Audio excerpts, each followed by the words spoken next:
നമസ്കാരം. ഡെയിലി വാർത്തകളിലേക്ക് സ്വാഗതം. ആദ്യം നോക്കാം പ്രധാന വാർത്തകൾ. മാസപ്പടി കേസിൽ പ്രതിപക്ഷ നേതാവ് പിണറായി വിജയന്റെ തിരുവനന്തപുരത്തെയും കണ്ണൂരിലെയും വസതികളിലും KMRL ഓഫീസിലുമടക്കം 12 ഇടങ്ങളിൽ EDയുടെ അപ്രതീക്ഷിത റെയ്ഡ്. രാവിലെ തുടങ്ങിയ പരിശോധന നീണ്ടത് 8.5 മണിക്കൂർ. വീണയുടെ മൊഴിയെടുത്തു. ബാങ്ക് രേഖകൾ ശേഖരിച്ച് ED. കണ്ണൂരിലെയും കോഴിക്കോടെയും പരിശോധനയിൽ ഒന്നും കണ്ടെത്തിയില്ല എന്ന് ED അറിയിച്ചതായി CPM.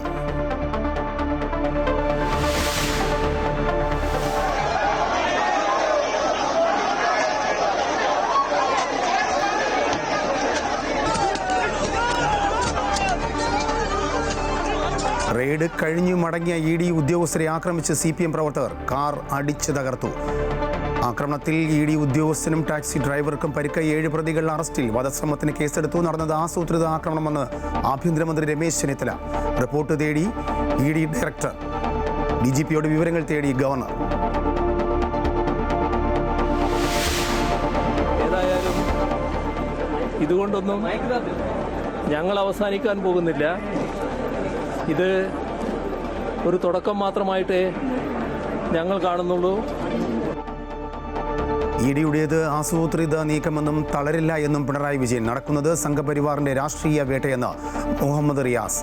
ഡൽഹിയിലെ പ്രതിഷേധത്തിൽ MA ബേബി കസ്റ്റഡിയിൽ. റെയ്ഡ് കോൺഗ്രസ് BJP ഡീലെന്നും രാഷ്ട്രീയ പകപോക്കലെന്നും CPM. പ്രതികരിക്കാതെ മുഖ്യമന്ത്രി VD സതീശൻ. കേസിൽ പിണറായി വിജയനും മകളും കുടുങ്ങുമെന്ന് BJP സംസ്ഥാന ഉപാധ്യക്ഷൻ ഷോൺ ജോർജ്. ഷോണിന്റെ വീട്ടിലേക്ക് DYFI നടത്തിയ മാർച്ച് അക്രമാസക്തം.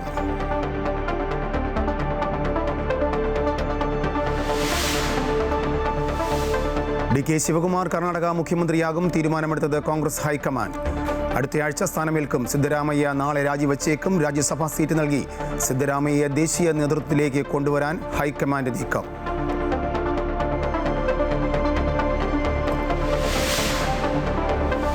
ത്യാഗത്തിൻ്റെയും സമർപ്പണത്തിൻ്റെയും ഓർമ്മ പുതുക്കി ബലിപ്പെരുന്നാൾ ആഘോഷിച്ച് ഗൾഫ് നാടുകൾ.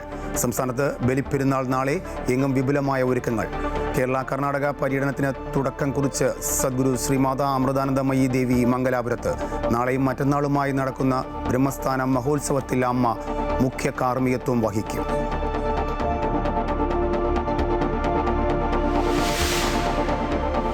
പ്രതിരോധ സഹകരണം കൂടുതൽ ശക്തമാക്കി കുവൈറ്റും ഇന്ത്യയും. കുവൈറ്റ് സായുധസേന ചീഫ് ഓഫ് ജനറലും ഇന്ത്യൻ അംബാസഡറുമായി കൂടിക്കാഴ്ച നടത്തി. സംയുക്ത പരിശീലനങ്ങൾ, പ്രതിരോധ നിർമ്മാണ മേഖലയിലെ പങ്കാളിത്തം, നാവികസേനാ സഹകരണം എന്നിവ ശക്തിപ്പെടുത്തും.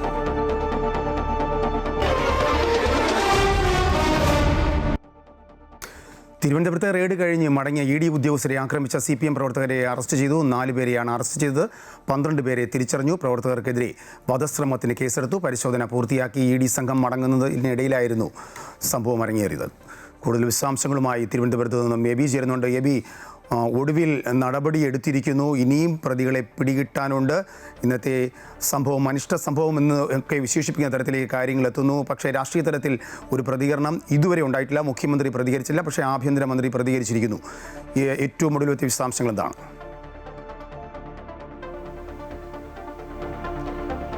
രാജേഷ്, സംസ്ഥാനം ഇതുവരെ കാണാത്ത രീതിയിലുള്ള വലിയ രീതിയിലുള്ള പ്രതിഷേധമാണ് ഇന്ന് ഈ ദേശീയ അന്വേഷണ ഏജൻസി ആയിട്ടുള്ള EDക്കെതിരെ ഉണ്ടായത് എന്നുള്ളതാണ്. നമ്മൾ പലതരത്തിലുള്ള പ്രതിഷേധങ്ങളൊക്കെ തന്നെ EDയുടെ ഭാഗത്ത് അല്ലെങ്കിൽ EDക്കെതിരെ ഉണ്ടായിട്ടുണ്ട്. പക്ഷേ ഇത്തരത്തിൽ വലിയ രീതിയിലുള്ള ആക്രമണത്തിലേക്ക് നീങ്ങുന്ന ഒരു രീതിയിൽ ഉള്ള പ്രതിഷേധം അത് ആദ്യമായിട്ടാണ് കാണുന്നത്. അതുതന്നെയാണ് ഇന്നത്തെ വാർത്തയുടെ പ്രാധാന്യം എന്ന് പറയുന്നതും. ED ഉദ്യോഗസ്ഥർ പിണറായി വിജയന്റെ വീട്ടിൽ നിന്നും റെയ്ഡ് പൂർത്തിയാക്കി മടങ്ങുന്ന ഘട്ടത്തിലാണ് ഇത്തരത്തിൽ അവരുടെ വാഹനങ്ങൾക്ക് നേരെ കടുത്ത ആക്രമണം ഉണ്ടാകുന്നത്. വാഹനത്തിലുണ്ടായിരുന്ന ഉദ്യോഗസ്ഥർക്കും ഒപ്പം തന്നെ ആ ഡ്രൈവർക്കും ഉൾപ്പെടെ പരിക്കേൽക്കുന്ന നിലയിലേക്ക് പോലും കാര്യങ്ങൾ എത്തിയിരുന്നു. ആ വാഹനങ്ങളുടെ മുഴുവൻ ചില്ല് തല്ലി പൊട്ടിക്കുന്ന രീതിയിലേക്കുള്ള അത്തരത്തിലുള്ള വലിയ ആക്രമണം, കട്ടയും കല്ലും ഒക്കെ ഉപയോഗിച്ചാണ് വാഹനങ്ങൾക്ക് നേരെ അത്തരത്തിലുള്ള ആക്രമണങ്ങൾ ഉണ്ടായത്. എന്തായാലും അതിനെല്ലാം അവസാനം ഇത്തരത്തിൽ നിരവധിയായിട്ടുള്ള ആളുകളെ പ്രതി ചേർക്കുന്ന ഉൾപ്പെടെയുള്ള നടപടികളിലേക്ക് കടന്നിരിക്കുന്നു. കണ്ടാൽ അറിയാവുന്ന 300 പേർക്കെതിരെ വധശ്രമം ഉൾപ്പെടെ ചുമത്തിക്കൊണ്ടുള്ള FIR ഇപ്പോൾ നിലവിൽ ഇട്ടിരിക്കുന്നത് എന്നുള്ളതാണ്. നിലവിൽ 12 പേരെ ആണ് ഇവിടെ നിന്നും ഈ CPMന്റെ ഏരിയ കമ്മിറ്റി ഓഫീസിൽ നിന്നും അവിടെ ഒളിപ്പിച്ചിട്ടുണ്ട് എന്നുള്ള നിലയിൽ പറയുകയും ഒപ്പം തന്നെ വലിയ രീതിയിലുള്ള പ്രതിഷേധങ്ങൾക്ക് അത് ഇടവരുത്തുക തന്നെ ചെയ്തിരുന്നു. ഒരു വലിയ പോലീസ് സന്നാഹം തന്നെ പാളയം ഏരിയ കമ്മിറ്റി ഓഫീസിന് മുന്നിലേക്ക് വൈകുന്നേരത്തോടു കൂടി എത്തുന്നു. അവിടെ പ്രവർത്തകർ ഒരു തരത്തിലും ആ പോലീസിനെ ഓഫീസിലേക്ക് കടത്തില്ല എന്നുള്ള നിശ്ചയദാർഢ്യത്തോടുകൂടി അവിടെ മുന്നിൽ നിൽക്കുന്നു. അങ്ങനെ വളരെ മണിക്കൂറുകൾ നീണ്ട അനിശ്ചിതത്വം നടത്തും. ഒടുവിൽ ഉന്നത പോലീസ് ഉദ്യോഗസ്ഥരെത്തി ചർച്ചയ്ക്ക് തയ്യാറാകുന്നു. തുടർന്ന് ആ രീതിയിലുള്ള ചർച്ചകൾ നേതാക്കളുമായി തന്നെ നടത്തുന്നു. എന്തായാലും പ്രതികളെ കസ്റ്റഡിയിലെടുത്തേ മതിയാകൂ എന്നുള്ള നില തന്നെ പോലീസ് ഉറപ്പിക്കുന്നു. അങ്ങനെയാണ് നിലവിൽ ഇപ്പോൾ 5 പേർ കസ്റ്റഡിയിലുണ്ട് എന്നുള്ളതാണ് ഔദ്യോഗികമായി ലഭിക്കുന്ന വിവരം എന്ന് പറയുന്നത്. അത് ശ്രീജിത്ത്, ജീവൻ, മനോജ്, ഷാനു, നിതിൻ രാജ് എന്നീ 5 പേരുടെ പേരുകളാണ് ഇപ്പോൾ ലഭ്യമായിരിക്കുന്നത്. ആ 5 പേർ ഒപ്പം തന്നെ 12 പേരാണ് ബാക്കി ഉള്ളത് എന്നാണ് ഇന്നിപ്പോൾ DCP ഉൾപ്പെടെ വന്ന് വ്യക്തമാക്കിയത്. ഒപ്പം തന്നെ ഈ സംഭവവുമായി ബന്ധപ്പെട്ട് ആഭ്യന്തര വകുപ്പിനെതിരെ വലിയ രീതിയിലുള്ള വിമർശനങ്ങൾ ഉയരുന്നുണ്ട്. ഇത്തരത്തിൽ വലിയൊരു ആൾക്കൂട്ടം തടിച്ചുകൂടുന്ന സമയത്ത് അത്തരത്തിലൊരു ആക്രമണം അത് മുന്നിൽ കണ്ടുകൊണ്ടുള്ള ഇടപെടൽ നടത്തിയിട്ടില്ല എന്നുള്ളതായിരുന്നു പ്രധാനപ്പെട്ട വിമർശനമായി ഉണ്ടായത്. പോലീസിന്റെ ഭാഗത്തു നിന്നും വീഴ്ച വന്നു എന്ന് ADGP ഉൾപ്പെടെ സമ്മതിക്കുന്ന ഒരു നില കൂടി വരികയും ചെയ്തിട്ടുണ്ട്. എന്തായാലും അത് അത്തരത്തിലുള്ള വിമർശനങ്ങളും ഈ കേസുമായി ബന്ധപ്പെട്ടുണ്ടാകുന്നുണ്ട്. എന്തായാലും ഈ പാർട്ടി ഓഫീസ് പൂട്ടി ഇപ്പോൾ ഇവിടെയുള്ള പാർട്ടി പ്രവർത്തകരൊക്കെ തന്നെയും പോയിരിക്കുകയാണ്. അവർ ഇതിനകത്താണ് ബാക്കിയുള്ള പ്രതികൾ ഒളിച്ചിരുന്നത് എന്നുള്ളതായിരുന്നു പ്രധാനപ്പെട്ട ഒരു ആരോപണം എന്ന് പറയുന്നത്. എന്നാൽ ഇപ്പോൾ പാർട്ടി ഓഫീസ് പൂട്ടി പ്രവർത്തകർ ഇപ്പോൾ പോയിരിക്കുകയാണ്. എന്നാലും പോലീസിന്റെ കാവൽ അല്ലെങ്കിൽ പോലീസിന്റെ പരിശോധന, പോലീസിന്റെ ഒരു നിരവധിയായിട്ടുള്ള പോലീസുകാർ ഇവിടെ തുടരുകയും ചെയ്യുകയാണ്. എബിയാണ് വിശദാംശങ്ങൾ നൽകിയത്.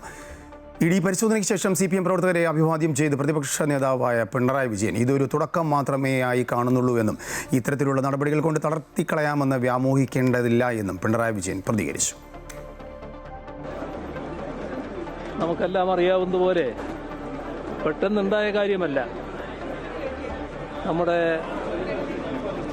ഇത്തരമൊരു വീട്ടിൽ കയറിയുള്ള പരിശോധന ED ആഗ്രഹിക്കാൻ തുടങ്ങിയിട്ട് വളരെ കാലമായി.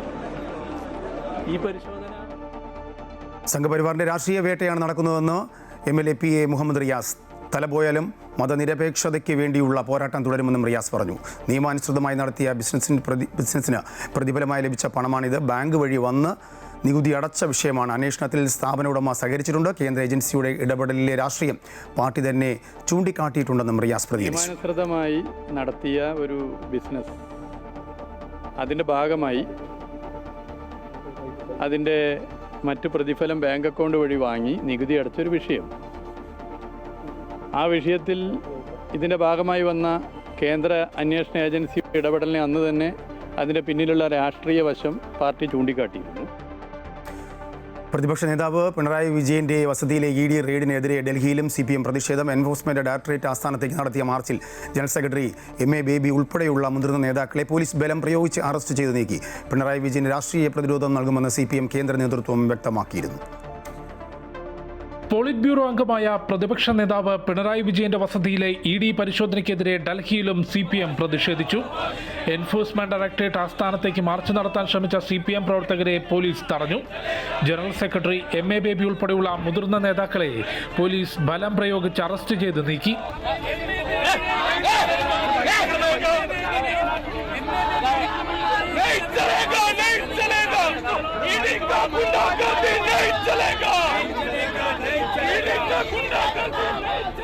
പിണറായിക്ക് രാഷ്ട്രീയ പ്രതിരോധം നൽകുമെന്ന് CPM കേന്ദ്ര നേതൃത്വം വ്യക്തമാക്കിയിരുന്നു.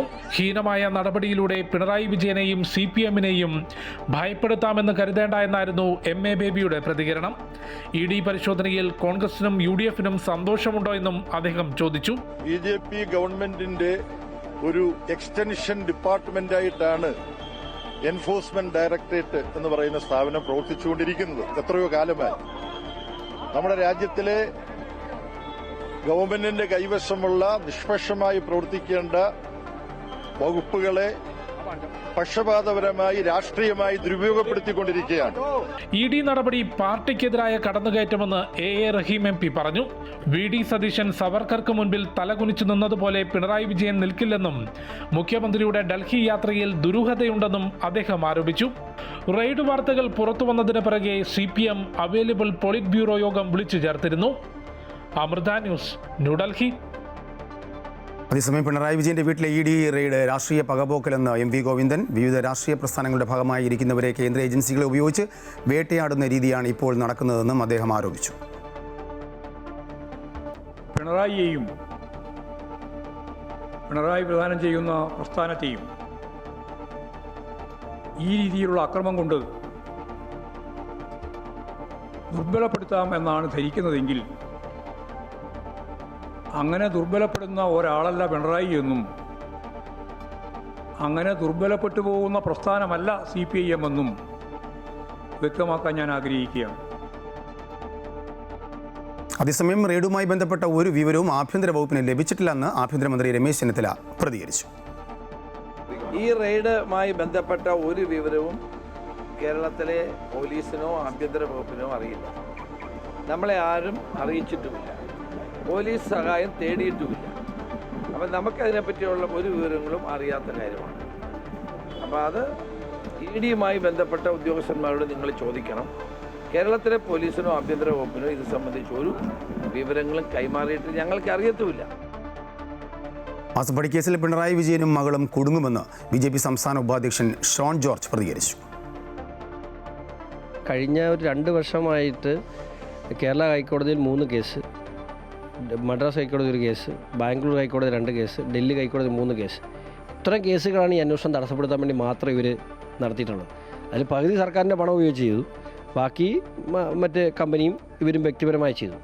ഇന്ത്യ മഹാരാജ്യത്തെ ഏറ്റവും പ്രമുഖരായ മുഴുവൻ അഭിഭാഷകരും കേരള ഹൈക്കോടതിയിൽ ഈ അന്വേഷണത്തെ തടസ്സപ്പെടുത്തണമെന്ന് ആവശ്യപ്പെട്ടുകൊണ്ടെത്തി. അപ്പോൾ ഞാൻ പറഞ്ഞു, ഇതിനെല്ലാം തരണം ചെയ്തുകൊണ്ട് ഇവിടം വരെ എത്താൻ കഴിയും.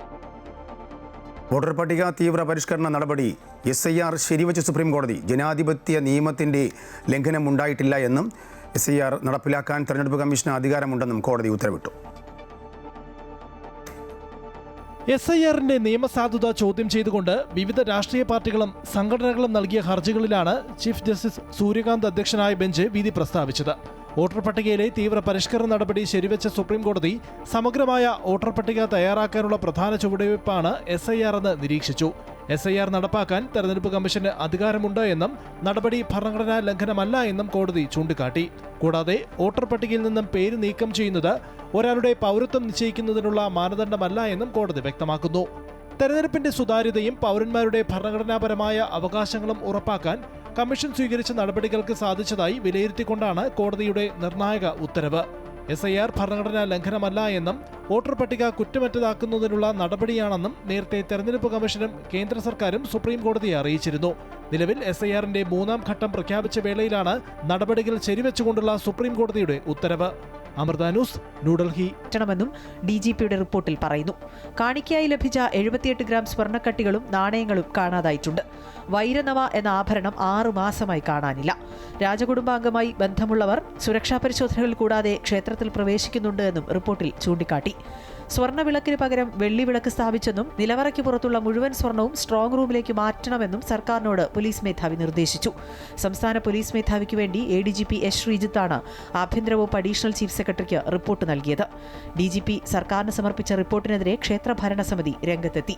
മാധ്യമങ്ങളിൽ പ്രചരിക്കുന്ന വാർത്തകൾ അടിസ്ഥാനരഹിതമാണെന്നും ക്ഷേത്രത്തിന്റെ പ്രതിച്ഛായയ്ക്ക് കളങ്കം വരുത്താനും പൊതുജനങ്ങളെ തെറ്റിദ്ധരിപ്പിക്കാനും ലക്ഷ്യമിട്ടുള്ളതാണ് ദുരുദ്ദേശപരമായ വാദങ്ങളെന്നും ക്ഷേത്ര എക്സിക്യൂട്ടീവ് ഓഫീസർ വാർത്താക്കുറിപ്പിലൂടെ അറിയിച്ചു.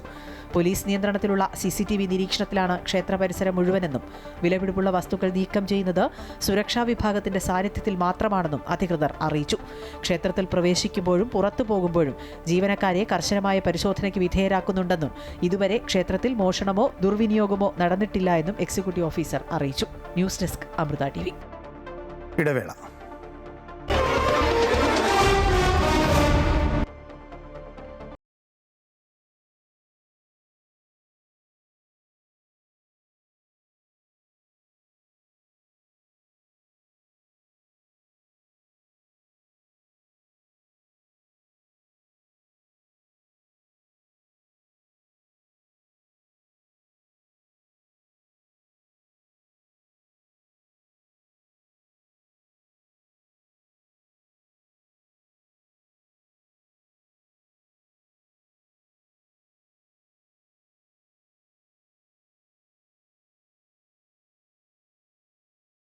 ത്യാഗത്തിൻ്റെയും സമർപ്പണത്തിൻ്റെയും ഓർമ്മ പുതുക്കി ഇസ്ലാം മതവിശ്വാസികൾ സംസ്ഥാനത്ത് നാളെ ബലിപ്പെരുന്നാൾ ആഘോഷിക്കും.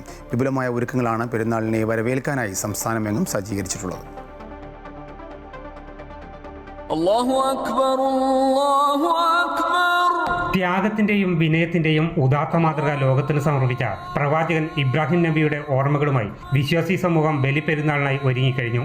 സ്രഷ്ടാവിന്റെ കൽപ്പനയ്ക്ക് മുന്നിൽ ജീവനേക്കാൾ സ്നേഹിച്ച സ്വന്തം മകനെ ബലിയർപ്പിക്കാൻ തയ്യാറായ പിതാവ് ഇബ്രാഹിം നബിയുടെയും അതിന് പുഞ്ചിരിയോടെ കൂട്ടുനിന്ന മകൻ ഇസ്മയിലിന്റെയും ചരിത്രമാണ് ബലിപ്പെരുന്നാളിന്റെ അടിത്തറ. വീടുകളും ആരാധനാലയങ്ങളും പ്രാർത്ഥനാ നിർഭരമായി കഴിഞ്ഞു. പെരുന്നാളിനെ വരവേൽക്കാൻ വിപണിയും ദിവസങ്ങളായി സജീവമായിരുന്നു. പള്ളികളിലും ഈദ്ഗാഹുകളിലും പ്രാർത്ഥനയ്ക്കുള്ള ഒരുക്കങ്ങൾ പൂർത്തിയായി. സഹനത്തിന്റെയും ത്യാഗത്തിന്റെയും സന്ദേശമാണ് ബലിപ്പെരുന്നാൾ നൽകുന്നതെന്ന് പാണക്കാട് മുനവർ അലി ശിഹാബ് തങ്ങൾ പറഞ്ഞു. ബലിപ്പെരുന്നാൾ എന്നത് ഒരു വലിയ ത്യാഗത്തിൻ്റെ ഓർമ്മകളാണ്. ഖലീലുല്ലാഹി ഇബ്രാഹിം അലി സ്വലാത്തു വസ്സലാം, അള്ളാഹു അവരെ വിളിച്ചത് ദൈവത്തിൻ്റെ സുഹൃത്ത് എന്നാണ്. ഒരുപാട് പരീക്ഷണങ്ങൾ നേരിട്ട് എല്ലാം ദൈവത്തിലേക്ക് അർപ്പിച്ചുകൊണ്ട് നടത്തിയ ജീവിതത്തിൻ്റെ ആ സമർപ്പണം, അതിൻ്റെ ഓർമ്മക്കായി അള്ളാഹു അവരുടെ ഓർമ്മകൾ ഉയർത്തി എന്നുള്ളതാണ് ഈ ബലിപ്പെരുന്നാളിലൂടെ നമുക്ക് മനസ്സിലാക്കാൻ സാധിക്കുന്നത്. പെരുന്നാൾ ദിനം വിശ്വാസികൾക്ക് ഒത്തുചേരലിന്റെയും പങ്കുവെക്കലിന്റെയും ദിനം കൂടിയാണ്. പ്രാർത്ഥനയ്ക്ക് ശേഷം ബന്ധുവീടുകളും സുഹൃത്തുക്കളെയും സന്ദർശിക്കാനും വിശ്വാസികൾ സമയം കണ്ടെത്തും. അമൃത ന്യൂസ്, മലപ്പുറം. ഗൾഫ് നാടുകളിൽ ബലിപ്പെരുന്നാൾ ആഘോഷ നിറവിലാണ്. ത്യാഗത്തിന്റെ സ്മരണ പുതുക്കി ഇസ്ലാം മതവിശ്വാസികൾ ഈദ് നമസ്കാരങ്ങളിൽ പങ്കുകൊണ്ടു.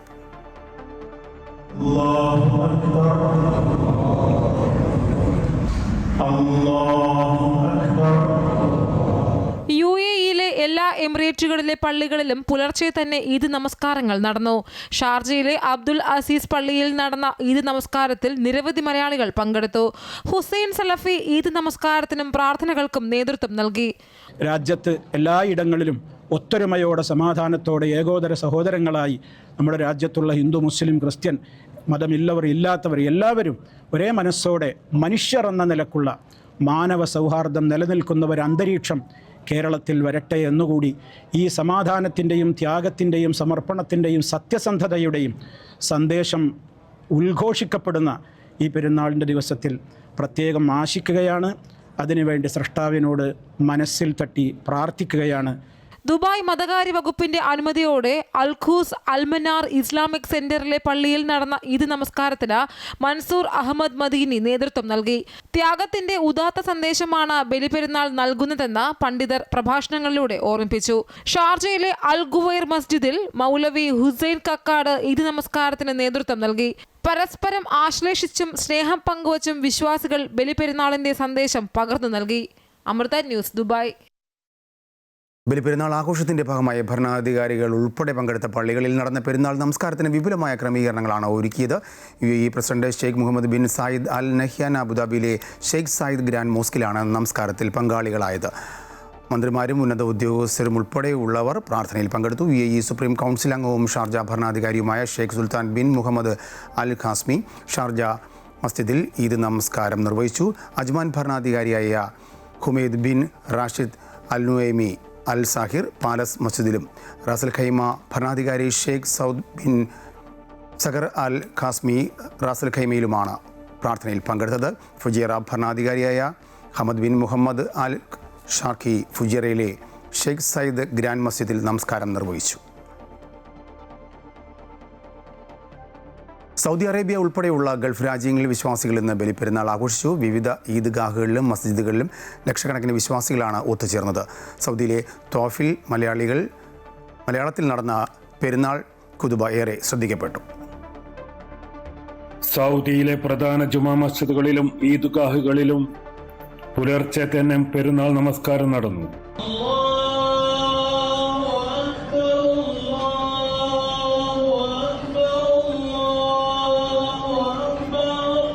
മക്കയിലെ വിശുദ്ധ ഹറമിൽ ഷെയ്ഖ് ഡോക്ടർ ബന്ദർ ബലിയിലെയും മദീനയിലെ മസ്ജിദ് നബവിയിൽ ഷെയ്ഖ് ഡോക്ടർ അഹമ്മദ് അലി അൽ ഹുദൈഫിയും നമസ്കാരങ്ങൾക്ക് നേതൃത്വം നൽകി.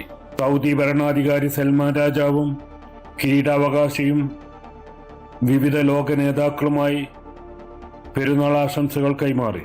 സൗദിയുടെ വിവിധ ഭാഗങ്ങളിൽ സ്വദേശികൾക്കൊപ്പം മലയാളി പ്രവാസികളും ഈദ് ആഘോഷത്തിൽ പങ്കുചേർന്നു. എന്നാൽ തായിഫിലെ മസ്ജിദുൽ ബുർജിൽ വർഷങ്ങളായി തുടരുന്നത് പോലെ ഇത്തവണയും മലയാളത്തിലായിരുന്നു പെരുന്നാൾ ഖുതുബ. തായിഫ് ജാലിയാത്ത് മലയാള വിഭാഗം തലവൻ സമീർ സൊലാഹി ആയിരുന്നു ഖുതുബ നിർവഹിച്ചത്. ഖുതുബയിൽ മനുഷ്യരെല്ലാം ഒരേ മാതാപിതാക്കളുടെ മക്കളാണെന്നും ഭാഷയുടെയോ ദേശത്തിന്റെയോ നിറത്തിന്റെയോ വേർതിരിവുകൾ ഉണ്ടാകരുതെന്നും അദ്ദേഹം ഓർമ്മിപ്പിച്ചു. വെളുത്തവനെ കറുത്തവനേക്കാളോ കറുത്തവനെ വെളുത്തവനേക്കാളോ യാതൊരുവിധ ഫضലുമില്ല. പ്രവാസ ലോകത്തെ പരിമിതികൾക്കിടയിലും നാടിന്റെ ഓർമ്മകളും സാഹോദര്യത്തിന്റെ സന്ദേശവും പുതുക്കിയാണ് ഈ മലയാളികൾ ഇത്തവണയും ഈദുൽ അദ്ഹ വരവേറ്റത്. സുൽഫിഖുറദായ്, അമൃത ന്യൂസ്, ജിദ്ദ. ശുദ്ധ ഹജ്ജ് കർമ്മങ്ങൾ തുടരുന്നു. ഹജ്ജിൻ്റെ ഏറ്റവും പ്രധാനപ്പെട്ട അറഫയിലെ മഹാസംഗമത്തിന് ശേഷം മുസ്ദലിഫയിൽ രാപ്പാർത്ത ലക്ഷക്കണക്കിന് ഹാജിമാർ ഇന്ന് പുലർച്ചെയോടെ മിനായിൽ മടങ്ങിയെത്തി. ആദ്യ ദിവസത്തെ കല്ലേറ് കർമ്മങ്ങൾ പൂർത്തിയാക്കി. ബലിപെരുന്നാൾ ദിനമായ ഇന്ന് തീർത്ഥാടകരെ സംബന്ധിച്ച് ഏറെ തിരക്കേറിയ ദിനമാണ്. ഇന്നത്തെ ചടങ്ങുകളുടെ ഹജ്ജ് കർമ്മങ്ങൾക്ക് അർത്ഥവിരാമമാവും. ഇന്നലെ സൂര്യാസ്തമയം വരെ അറഫ മൈതാനിയിൽ പ്രാർത്ഥന നിരതരായ തീർത്ഥാടകർ തുടർന്ന് മുസ്ദലിഫയിലെത്തി രാപ്പാർത്തു. ഇന്ന് പുലർച്ചെയോടെ മിനായിൽ തിരിച്ചെത്തിയ ഹാജിമാർ ഏറ്റവും വലിയ സ്തൂപമായ ജംറത്തുൽ അക്വയിൽ കല്ലേറ് കർമ്മം നിർവഹിച്ചു. ഇതിന് പിന്നാലെ വലിയൊരു വിഭാഗം തീർത്ഥാടകർ തവാഫുൽ ഇഫാദക്കും സഹീനുമായി മക്കയിലെ മസ്ജിദുൽ ഹറമിലേക്ക് ഒഴുകിയെത്തി. ബസ്സുകളിലും കാൽനടയുമായാണ് മിനായിൽ നിന്ന് ഹാജിമാർ ഹറമിലെത്തിയത്. ബലിപെരുന്നാൾ ദിനമായ ഇന്ന് ഹജ്ജ് കർമ്മങ്ങളിൽ ഏറ്റവും തിരക്കേറിയ ദിവസമാണ്. കല്ലേറ് കർമ്മം, ബലിയറുക്കൽ, മുടിമുറിക്കൽ എന്നിവ പൂർത്തിയാക്കി മക്കയിലെത്തി കഅബ പ്രദക്ഷിണവും നിർവഹിക്കുന്നതോടെ തീർത്ഥാടകർ ഇഹ്റാം വസ്ത്രം മാറി സാധാരണ വസ്ത്രങ്ങളിലേക്ക് മാറും. തുടർന്ന് ഇവർ മിനായിലേക്ക് തന്നെ മടങ്ങിയെത്തി അവിടെ രാപ്പാർക്കും. നാളെ മുതൽ 3 ദിവസങ്ങളിൽ 3 ജംറകളിലും 7 കല്ലുകൾ വീതം എറിയുന്ന കർമ്മമാണ് അടുത്തത്. 2 ദിവസമോ 3 ദിവസമോ മിനായിൽ താമസിച്ച് കല്ലേറ് കർമ്മം പൂർത്തിയാകുന്നതോടെ ഈ വർഷത്തെ ഹജ്ജ് കർമ്മങ്ങൾക്ക് പരിസമാപ്തിയാകും. സുൽഫിഖുറദായ്, അമൃത ന്യൂസ്, ജിദ്ദ. കുവൈറ്റിലും സ്വദേശികളും താമസക്കാരും ബലിപ്പെരുന്നാൾ ആഘോഷിച്ചു. ബലികർമ്മങ്ങൾ നിർവഹിച്ചുകൊണ്ടാണ് കുവൈറ്റ് ജനത ആഘോഷങ്ങൾക്ക് തുടക്കം കുറിച്ചത്. ബലികർമ്മങ്ങൾ നിർവഹിക്കാൻ എത്തുന്നവരെ സ്വീകരിക്കുന്നതിനായി അധികൃതർ എല്ലാ സൗകര്യങ്ങളോടും കൂടിയ കേന്ദ്രങ്ങൾ സജ്ജീകരിച്ചിരുന്നു. പൊതുജനാരോഗ്യ മാനദണ്ഡങ്ങൾ കർശനമായി പാലിച്ചുകൊണ്ടാണ് ബലിക്കുള്ള ഒരുക്കങ്ങൾ നടത്തിയിരുന്നത്. രാജ്യത്തെ നിലവിലെ സ്ഥിതി കണക്കിലെടുത്ത് കഴിഞ്ഞ തവണത്തെ പോലെ ഇത്തവണയും ഈദ്ഗാഹുകൾ ഉണ്ടായിരുന്നില്ല. ഈദ് നമസ്കാരം പള്ളികളിൽ വെച്ചായിരുന്നു നടന്നത്. ബലിപ്പെരുന്നാളിൻ്റെ ഭാഗമായിട്ടുള്ള ഈദ് നമസ്കാരം ദുബായിലും ഷാർജയിലും ഇത്തവണ പള്ളികളിൽ മാത്രമാക്കി. ഇതോടെ ഈദ്ഗാഹുകളിൽ ഇത്തവണ പെരുന്നാൾ നമസ്കാരം ഉണ്ടായില്ല. മലയാളം ഉൾപ്പെടെ വിവിധ ഭാഷകളിൽ ഈദ് നമസ്കാരം സംഘടിപ്പിക്കാൻ ഈദ്ഗാഹുകളിൽ ഒരുക്കങ്ങൾ നടത്തിയിരുന്നു. എന്നാൽ അനുമതി സംബന്ധിച്ച ഔദ്യോഗിക അറിയിപ്പ് ലഭിച്ചില്ലെന്ന് വിവിധ മലയാളി സംഘടനകൾ അറിയിച്ചു.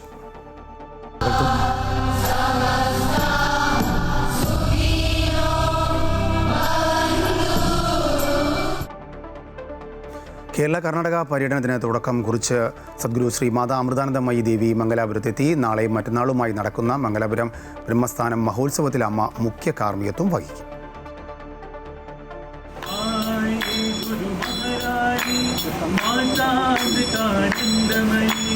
ഏഴു വർഷത്തെ കാത്തിരിപ്പിനൊടുവിൽ കാരുണ്യാമൃതം ചുരിയാൻ അമ്മയെത്തി. അമ്മയുടെ കേരള കർണാടക പര്യടനത്തിനും ഇതോടെ തുടക്കമായി. ഇനിയുള്ള 2 ദിവസം മംഗലാപുരം ബോളൂർ ബ്രഹ്മസ്ഥാനത്ത് അമൃതോത്സവത്തിന്റെ നാളുകളാണ്. മന്ത്രധ്വനികളും വാദ്യഘോഷങ്ങളും മുഴങ്ങിയ അന്തരീക്ഷത്തിൽ അമ്മയെ മാതാ അമൃതാനന്ദമയി മഠം മംഗലാപുരം മഠാധിപതി സ്വാമിനി മംഗളാമൃത പ്രാണയുടെ നേതൃത്വത്തിൽ പൂർണ്ണ കുംഭം നൽകി സ്വീകരിച്ചു. കൊല്ലം മാതാ അമൃതാനന്ദമയി മഠത്തിലെ മുതിർന്ന സന്യാസ ശിഷ്യരും 100 കണക്കിന് ബ്രഹ്മചാരിണികളും ബ്രഹ്മചാരികളും ആശ്രമ അന്തേവാസികളും അമ്മയോടൊപ്പം എത്തിയിട്ടുണ്ട്. ബ്രഹ്മസ്ഥാന ക്ഷേത്ര മഹോത്സവത്തിന് നാളെ കൊടിയേറുന്നതോടെ മംഗലാപുരം അമൃതപുരിയാകും. രാവിലെ 11 മണിയോടെ അമ്മ പ്രത്യേകം തയ്യാറാക്കിയ വേദിയിലെത്തും. തുടർന്ന് വിശിഷ്ട വ്യക്തികൾ അമ്മയെ ഹാരാർപ്പണം ചെയ്യും. പിന്നീട് അമ്മയുടെ നേതൃത്വത്തിൽ ധ്യാനം, സത്സംഗം, ഭജന എന്നിവയും തുടർന്ന് ദർശനവും നടക്കും. അമ്മയെ കാണാനും അനുഗ്രഹം വാങ്ങാനുമായി എത്തുന്നവർക്ക് ആവശ്യമായ എല്ലാ സജ്ജീകരണങ്ങളും ആശ്രമത്തിൽ ഒരുക്കിയിട്ടുണ്ട്. എത്തുന്നവർക്കെല്ലാം ഭക്ഷണം നൽകാനുള്ള അതിവിപുലമായ സൗകര്യവും ബ്രഹ്മസ്ഥാന പരിസരത്ത് ഒരുക്കിയിട്ടുണ്ട്. News desk, Amrita TV. 6 വർഷങ്ങൾക്ക് ശേഷം എത്തുന്ന അമ്മയെ സ്വീകരിക്കാൻ കോഴിക്കോട് ഒരുങ്ങിയെന്ന് മാതാ അമൃതാനന്ദമയി മഠം. കോഴിക്കോട് മഠാധിപതി സ്വാമി വിവേക അമൃതാനന്ദപുരി 2 ലക്ഷത്തോളം പേർ ബ്രഹ്മസ്ഥാന മഹോത്സവത്തിൽ പങ്കെടുക്കുമെന്നാണ് പ്രതീക്ഷിക്കുന്നതെന്നും ഒരുക്കങ്ങൾ അവസാന ഘട്ടത്തിലെന്നും സ്വാമി പറഞ്ഞു. മെയ് 31, ജൂൺ 1 തീയതികളിലാണ് കോഴിക്കോട് ബ്രഹ്മസ്ഥാന വാർഷിക മഹോത്സവം. 6 വർഷങ്ങൾക്ക് ശേഷം അമ്മ കോഴിക്കോട് ബ്രഹ്മസ്ഥാന വാർഷികം പ്രമാണിച്ച് ഇവിടെ എത്തിച്ചേരുകയാണ്. ഈ മെയ് 31, ജൂൺ 1 തീയതികളിൽ 2 ദിവസത്തെ പ്രോഗ്രാമാണ് അമ്മ നൽകിയിട്ടുള്ളത്. ഈ 2 ദിവസങ്ങളിലും അമ്മ നയിക്കുന്ന ധ്യാനം, സത്സംഗം, അതുപോലെ ഭജന, അതിനുശേഷം ദർശനം തുടങ്ങിയ പരിപാടികൾ ഉണ്ടായിരിക്കും. പിന്നെ അമ്മയുടെ സാന്നിധ്യത്തിൽ ശ്രീ ലളിതാ സഹസ്രനാമ അർച്ചന, അതുപോലെ തന്നെ രാഹു ശനി ദോഷ നിവാരണ പൂജകൾ, ഇതെല്ലാം ഒപ്പം തന്നെ ഉണ്ടായിരിക്കുന്നതാണ്. പിന്നെ ഇത്തരം വർഷങ്ങൾക്ക് ശേഷം അമ്മ വരുന്നതുകൊണ്ട് അതിനുള്ള ഒരു തയ്യാറെടുപ്പുകൾ ഇവിടെ നടന്നുകൊണ്ടിരിക്കുകയാണ്. ഇവിടെ അമ്മ വരുന്ന ദിവസം, അമ്മ തലേ ദിവസമായിരിക്കും 30-ാം തീയതി ആയിരിക്കും വരിക. അപ്പോൾ അന്ന് വൈകുന്നേരം ഇവിടെ എത്തിച്ചേരുന്ന സമയത്തൊരു സ്വീകരണ പരിപാടി അമ്മയ്ക്ക് വെച്ചിട്ടുണ്ട്. സ്വീകരണത്തിന് ശേഷം അമ്മ പിന്നെ അടുത്ത ദിവസമായിരിക്കും മറ്റു പരിപാടികളൊക്കെ തുടങ്ങുക. രാവിലെ ഭദ്രദീപം കൊളുത്തിക്കൊണ്ട് മാനസപൂജ, അതുപോലെ അർച്ചന തുടങ്ങിയ കാര്യങ്ങൾ രാവിലെ തന്നെ തുടങ്ങും. ഒപ്പം തന്നെ ക്ഷേത്രത്തിൽ ഹോമാദി കാര്യങ്ങളെല്ലാം നടക്കും. ഈ സമയത്ത് അമ്മ വരുന്നത് കൊണ്ട് ധാരാളം ആൾക്കാർ മലബാർ പ്രദേശത്തു നിന്ന് ഇവിടെ എത്തിച്ചേരുന്നുണ്ട്. മലബാറിൽ നിന്ന് എത്തിച്ചേരുന്ന ആളുകൾക്ക് വേണ്ടിയിട്ട് മറ്റ് പ്രദേശങ്ങളിൽ നിന്നൊക്കെ ഇവിടെ വരുന്ന ജനങ്ങൾക്ക് വേണ്ടിയുള്ള സൗകര്യങ്ങൾ ഒരുക്കുകയാണിപ്പോൾ. അപ്പോൾ അവർക്ക് വേണ്ട അക്കോമഡേഷൻ സൗകര്യങ്ങൾ, അതുപോലെ മെഡിക്കൽ ഫെസിലിറ്റീസ്, പിന്നെ അന്നശാലയുടെ തയ്യാറെടുപ്പ്, ഇതെല്ലാം നടന്നുകൊണ്ടിരിക്കുകയാണ്. അപ്പോൾ അതിൻ്റെ പരിപാടികളൊക്കെ ഏകദേശം അതിൻ്റെ ഫിനിഷിങ്ങിലേക്ക് വന്നുകൊണ്ടിരിക്കുകയാണ്. നമ്മൾ പ്രതീക്ഷിക്കുന്നത് ഈ ഒരു പരിപാടിയിൽ പങ്കെടുക്കാൻ വേണ്ടിയിട്ട് 2 ലക്ഷം പേരോളം വരും എന്നാണ് നമ്മൾ പ്രതീക്ഷിക്കുന്നത്. കാരണം തുടർച്ചയായിട്ടുള്ള പരിപാടിയാണ്, രാത്രിയും പകലും നീണ്ടു നിൽക്കുന്ന പരിപാടികളാണിത്. പിന്നെ സ്വദേശത്തു നിന്നും വിദേശത്തു നിന്നും ഒക്കെയുള്ള ആളുകൾ അതിൽ പങ്കെടുക്കുന്നുണ്ട് ഈ പരിപാടിയിൽ. അപ്പോൾ അങ്ങനെ എല്ലാ വശത്തു നിന്നും വരുന്ന ആ ഒരു സഹകരണം, പങ്കാളിത്തം ഈ ഒരു പരിപാടിയിൽ വരും എന്നുള്ളത് കൊണ്ട് അതിനുള്ള തയ്യാറെടുപ്പുകൾ ഇവിടെ നടക്കുകയാണ്. എല്ലാവർക്കും അതിലേക്ക് സ്വാഗതം ഓതുന്നു. ആലംബഹീനരായ ആളുകൾക്ക് സ്നേഹത്തിൻ്റെ സ്പർശം നൽകാനാണ് അമ്മ കോഴിക്കോട് എത്തുന്നതെന്ന് ആചാര്യ M.R. രാജേഷ്. അമ്മയുടെ അനുഗ്രഹവർഷം സ്വീകരിക്കാൻ ലഭിക്കുന്ന ഈ അവസരം നഷ്ടപ്പെടുത്തരുതെന്നും അദ്ദേഹം പറഞ്ഞു.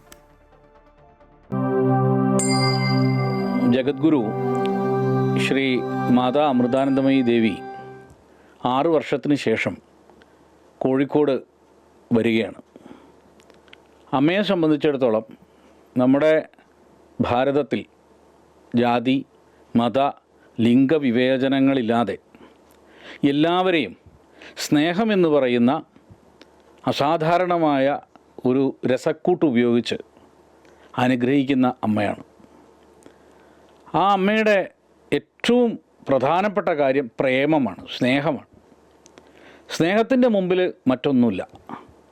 ഞാൻ പലപ്പോഴും അമ്മയുമായി അടുത്തിടപഴകാൻ സാധിച്ച അനുഗ്രഹം കൊണ്ടും അനുഭവം കൊണ്ടും അമ്മയുടെ സ്നേഹം നന്നായി നുകരാൻ കഴിഞ്ഞ ഒരാളാണ്. എനിക്ക് അമ്മ